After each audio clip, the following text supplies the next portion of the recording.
बिस्मिल्लाहिर्रहमानिर्रहीम, अस्सलाम वालेकुम। पाकिस्तान और दुनिया भर में देखने और सुनने वालों को अब्दुल कादिर का सलाम। तो जनाब अल्लाह अल्लाह करके इमरान खान साहब की इंतखाबी मुहिम का बाकायदा आगाज़ हो गया। तमाम तर रुकावटों के बावजूद, तमाम तर कोशिशों के बावजूद और जितने हरबे इस्तेमाल किए जा सकते थे वो सब के सब बारी बारी इस्तेमाल किए गए। लेकिन इमरान खान एक बार फिर सड़कों पे आ गए हैं। एहतियाती तदाबीर के साथ ही सही, बुलेट प्रूफ गाड़ी में बैठकर ही सही, लेकिन आवाम के दरमियान से उन्होंने एक बार फिर खिताब किया है। और ना सिर्फ खिताब किया, अपनी इंतखाबी मुहिम का बाकायदा आगाज़ करके नया चैलेंज भी दे दिया है। अब अगली मंजिल 2011 की तरह फिर मीनार पाकिस्तान होने जा रही है। क्यों ज़रूरत पेश आ रही है वापस मीनार पाकिस्तान भरने की, इस पर भी बात करनी है। लेकिन थोड़े से मनाजर अगर आप देखें कि जितना कोशिश थी रुकावटें लगा लगा कर, कंटेनर खड़े कर करके कि किसी तरह से डिस्टर्ब किया जाए, लोग ना पहुंच सकें या इकट्ठे ना हो सकें। और ये भी कहा गया कि एक ही जगह से रैली शुरू होगी, दरमियान से लोग साथ नहीं जुड़ेंगे या काफिले का इस्तकबाल नहीं होगा। लेकिन उसके बावजूद जो कुछ आप चाहते थे वो सारी प्लानिंग नाकाम हुई और इमरान खान अपनी आवाम में खड़ा हुआ और उसका उसी तरह से इस्तकबाल किया गया है। जो मनाजर सामने आ रहे हैं वो किसी एक कैंप के लिए तो बड़े परेशान कुन है, तकलीफ दें कि क्या करे, किस तरह से रोके। Imran Khan is unstoppable right now. कोई भी हरबा काम नहीं कर रहा। ऑडियो वीडियोस तो पुरानी हो गई, तोशा खाना का भी खाना ख़राब हो चुका। उसके ऊपर मैंने आखिर में बात करनी है कि जिन्होंने ये सारा बयानिया बनाया था वो सारे सबसे बड़े चोर तो खुद निकले हैं। BMW से लेके फिर पाइनएप्पल के डब्बे तक। मैं इसके ऊपर ज़्यादा बात नहीं करूँगा। कल से अब तक जो कुछ हो चुका, अब तो मजाक ही बन गया है ये तोशा खाना। लेकिन इसी मामले पे इस्लामाबाद की अदालत में भी केस चल रहा है और भी बहुत सारी हैपनिंग्स हो रही हैं, उस पर भी बात करनी है। लेकिन coming back to the point, Imran Khan की रैली पर आपने जितनी कोशिशें की ख़राब करने की कि इस हद तक भी गए कि स्ट्रीट लाइट्स को बंद कर दें ताकि लोगों को लगे ही ना कि लोग हैं यहाँ पर या कम लोग नज़र आए। आपने स्ट्रीट लाइट्स बंद किए हैं, लोगों ने आतिशबाजी करके दिखाया है कि यहाँ पे माहौल क्या है।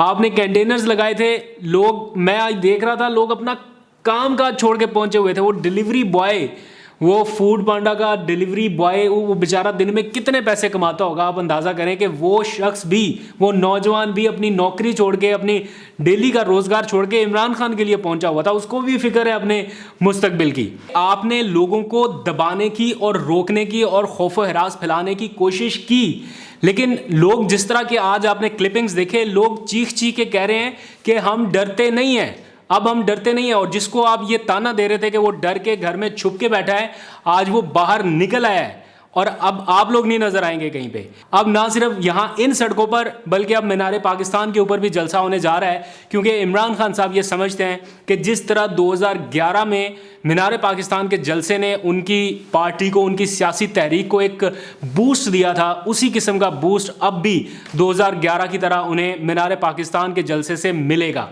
ऑल्दो के पॉपुलैरिटी की पीक पर हैं इस वक्त, लेकिन इंतखाबी मुहिम का जो एक क्रिज्मा होता है या जो एक एनवायरनमेंट होता है, जो मैसेज होता है, वो इमरान खान साहब देना चाहते हैं। और मुझे वैसे अभी कोई उम्मीद नहीं है ये निगरान सेटअप से कि वो इन्हें इतनी आसानी से मीनार पाकिस्तान, ये तो खाली रैली नहीं करने दे रहे थे, सड़कों पर नहीं निकलने दे रहे थे, मीनार पाकिस्तान के ऊपर जलसा ये इनको करने देंगे नहीं करने देंगे, मुझे इतना आसान नहीं लगता। लेकिन इमरान खान ने जो कह दिया तो बस फिर कह दिया, अब होगा जलसा। कल से कोई बहुत ज़्यादा गुस्से में है और गुस्सा इतना ज़्यादा है कि स्क्रॉलिंग हो रही है बार बार ट्विटर की और चेक किया जा रहा है कि कौन क्या कह रहा है और किसकी शामत आने वाली है। तो बड़ी कड़ी नज़र रखी हुई है, क्योंकि जो तोशा खाना का बयानिया था उसका अपना खाना ख़राब हो चुका और जो एक नैरेटिव बनाया गया था इमरान खान के ख़िलाफ़, वो सारे का सारा ऐसे दफन हुआ है। अब आवाम नहीं छोड़ रही, आवाम स्पेयर नहीं कर रही। इतनी ज़बरदस्त मीम्स बन रही हैं कल से अब तक। अगर आप 10 मिनट के लिए ट्विटर के ऊपर चले जाएं, तोशा खाना का हैशटैग सर्च करके आप 20 मिनट हंसते रहेंगे, ये मेरी गारंटी है। और लोग मतलब ऐसे ऐसे कमेंट्स हैं, ऐसी ऐसी चीज़ें हैं, मतलब जिस तरह के बता रहे हैं, डिनर सेट भी इकट्ठा किया, बेडशीटें भी इकट्ठा की, ये भी वो लोग पूछते हैं कि ये तोशा खाना के तोहफे इकट्ठे कर रहे थे या जहेज़ का सामान बना रहे थे। इतना ज़्यादा सामान और छोटी छोटी चीज़ें, और किसी को तो पता नहीं वो चीज़ें यहाँ पे मैंने खैर अभी देखी नहीं है लिस्ट में कि वो बताने वाली भी हैं कि नहीं। जिस तरह लोग कोट कर रहे हैं कि वो तो ये भी ले गया, वो तो ये भी ले गया, मुझे पता नहीं है वाकई वो मजाक है या सीरियस है, लेकिन कंफर्म करके बताऊंगा।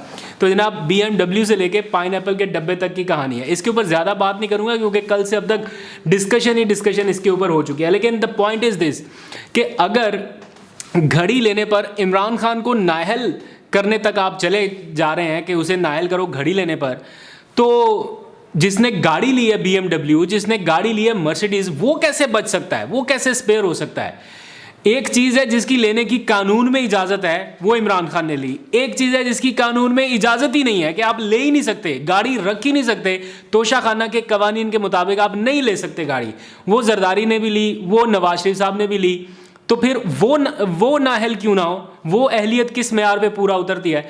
प्लस इमरान खान को मुझे बहुत अच्छे से याद है, गाड़ी प्रोटोन एक्स बहुत महंगी गाड़ी है, और ये गाड़ी उन्हें तोहफे में भिजवाई गई बैरून मुल्क से, इस्लामी मुल्क के सरबराह ने, और उनके साथ उनके बड़े अच्छे ताल्लुकात डेवलप हुए। महातिर मोहम्मद ने उन्हें ये गाड़ी तोहफे में भिजवाई।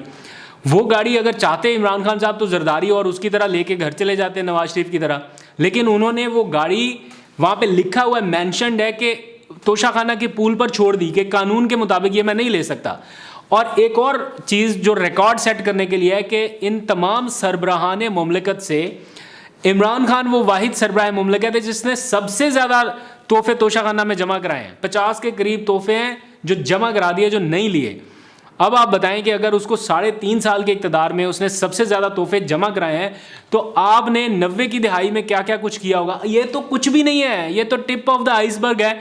आज तो अदालत ने भी कह दिया ना कि ये कुछ नहीं, 2002 तक का मामला नहीं है, 2002 से पीछे भी चले, ये कैसेट रिवाइंड करें ज़रा, और 90 की दिहाई में कितना कुछ किस किस ने कहाँ कहाँ पर लिया। और मैं एक बात ये सोच रहा हूँ कि ये कैसे हो सकता है कि इन्होंने इतनी आसानी से ये रिकॉर्ड सारा शाया कर दिया। मैं मानता हूँ कि अदालती अहकामात थे, अदालत ने हुक्म दिया, और ये अदालती अहकामात को कितनी खातर में लाते हैं उसका भी अच्छे से अंदाज़ा है।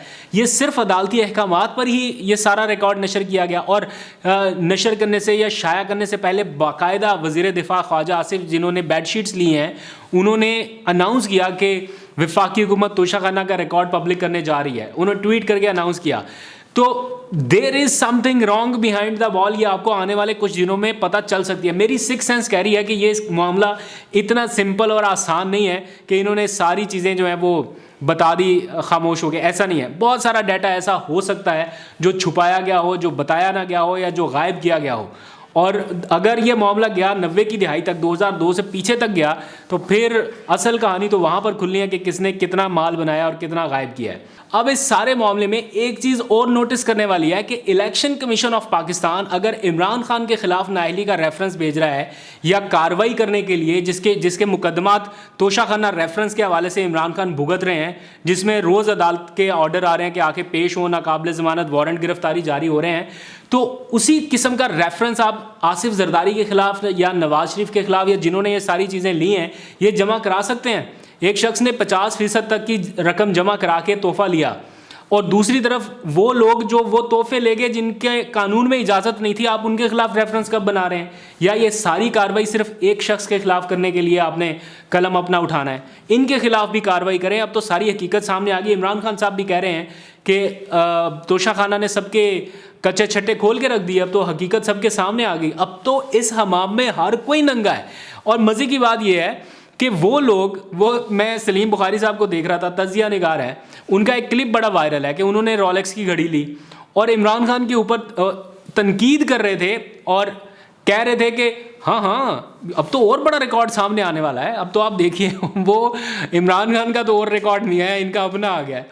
तो अल्लाह वाकई अल हक है, वो सच का खुदा है, और चीज़ें इसी तरह सामने आनी थी, देर से ही सही लेकिन सामने ज़रूर आई। और वो जो टोकरे टोकरियाँ जिनको पता नहीं कहाँ कहाँ से तोहफे तहाइफ मिलते थे, मैं अब थोड़ी थोड़ी समझ आने लगी है कि ये जो एंकर्स या कुछ मखसूस लोग जिनका इन लिस्टों में नाम है, ये क्यों इमरान खान के इतना ख़िलाफ़ हैं, ये क्यों नवाज शरीफ, शहबाज शरीफ और उनकी इतनी ज़्यादा साइड लेते हैं। और वो अब पता चला है कि वो टोकरे टोकरियों के साथ साथ ये तोहफे तहाइफ भी आते थे।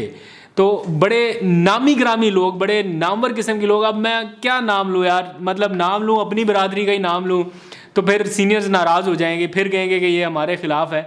लेकिन नाम लेना पड़ेगा इसलिए क्योंकि मुनाफ़कत नहीं हो सकती। राना जवाद साहब डायरेक्टर न्यूज़ हैं जियो न्यूज़ के, वो जिनका पहले भी एक बार टोकरी में से कोई तोहफ़ा गया था, उन्होंने भी लिया। आमिर इलियास राना साहब हमारे बड़े अच्छे सीनियर हैं, मोहतरम है हमारे लिए, लेकिन ये क्या किया राणा साहब आपने भी तोहफे लिए हुए हैं, फिर आप क्यों इमरान खान के इस तोशाखाना केस में तनकीद करते हैं? हमारी अपनी सहाफ़ी बरादरी के हैं जिन्होंने रोलेक्स ली, मैंने बताया। तो हम नाम ना लें तो फिर क्या करें? हमसे तो नहीं खामोशी इख्तियार की जाती। तो आप अगर तनकीद करना है तो फिर आपको भी तराजू के दोनों पलड़े बराबर रखने होंगे। हामिद मीर साहब ने आए एक ट्वीट करके, उन्होंने कहा उफ़ इस अमाम में सारे नंगे हैं, ये इतना उफ़ ना करें, आप उतनी शिद्दत रखें। वो जैसे ट्वीट किया ना हमारे दूसरे साफ़ी भाई ने कि ना ना ना ऐसे नहीं, उतनी शिद्दत के साथ इनको भी जवाब दें जितनी शिद्दत से आप इमरान खान को कहते थे। और वो सारे साफ़ी जो कहते थे घड़ी को फ़िक्रे में इस्तेमाल करें, अब इन घड़ियों को कहाँ पर इस्तेमाल करना है? कोई मुनासिब जगह है इस्तेमाल करने की? या फिर आप लोग बताएं ट्वीट में कि फिर ये जो अब घड़ियाँ बरामद हुई हैं इनको वो साफ़ी कहाँ पर इस्तेमाल करें अगर फ़िक्रे के अलावा कहीं पे करना है? और फिर आगे एक ही दिन में 2 अदालतें हैं, दोनों अदालतों से इमरान खान के नाकाबिले ज़मानत वारंट गिरफ्तारी जारी हुए हैं आज के दिन के। जनाब इमरान खान को गिरफ़्तार करके हमारे सामने पेश करें, ये नहीं पेश हो रहे। इमरान खान साहब कहते हैं कि मुझे अदालत में जाने से कोई मसला नहीं है, या तो सिक्योरिटी फ़राहम करें प्रॉपर, अगर सिक्योरिटी नहीं फ्राहम कर सकते तो फिर वीडियो लिंक पे ले लें। इसमें मज़ायका क्या है? अदालत को ये हुक्म देने में जहाँ 1 सेकंड भी ना लगे कि इमरान खान को प्रॉपर सिक्योरिटी में लाया जाए। अगर नाकाबिले ज़मानत वारंट गिरफ्तारी जारी कर सकती है अदालत, तो इतना सा ऑर्डर साथ में ये भी लिख दे कि पूरी प्रॉपर सिक्योरिटी में उन्हें पेश होने का कहा जाए या उनके इंतजामात किए जाएँ। अगर नहीं हो सकता तो फिर वो कहते हैं कि हमें आप वीडियो लिंक पे ले लें। फ़र्द जुर्म लगने से वो नहीं भाग रहे, वो किसी और चीज़ से नहीं भाग रहे।